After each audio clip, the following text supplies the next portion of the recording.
Ladies and gentlemen, welcome back to Chris Wyatt Reports. More news out of South Africa. Well, more than 50% of Durban neighborhoods were in total darkness last night, the 11th of October, 2022. An enormous explosion at the 275 kilovolt Klaarwater substation caused widespread power outages throughout the night. Now, the eThekwini municipality said the substation is a key supply point to the city from the state power supplier, the parastatal Eskom. In a Twitter post from last night, the municipality stated the following: staff are investigating. We will update when we have confirmed feedback from on-site electrician.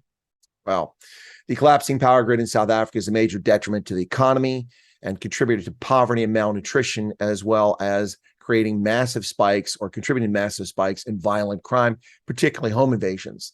Thus far in 2022, South Africa has experienced 2,096 hours of rolling blackouts or load shedding. This is the equivalent of 87 full days with no electricity.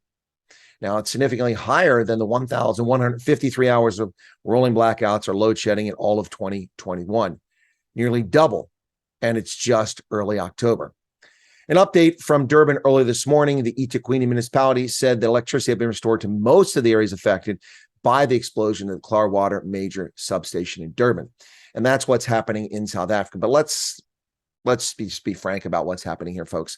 Underinvestment, corruption, broad-based Black economic empowerment, race-based policies, and a philosophy of it's our turn to eat by the ruling African National Congress has taken the largest electricity supplier on the continent of Africa at the end of apartheid, one that supplied nearly half of all electricity in sub-Saharan Africa, to an embarrassment today that can't even keep the lights on. This is a disaster for South Africa, and the latest example of crumbling infrastructure. Now, substations go out. We have power outages in Europe and Japan, here in the US and China, but this isn't an uncommon occurrence in South Africa. This is a daily situation. South Africans are dealing with load shedding again today, stage 2, after a couple of days off over the weekend.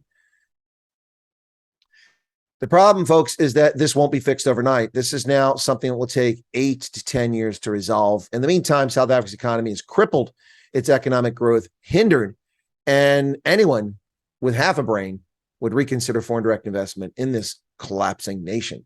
What a sad state of affairs, all because of the corrupt, venal, so-called liberation movement, the African National Congress.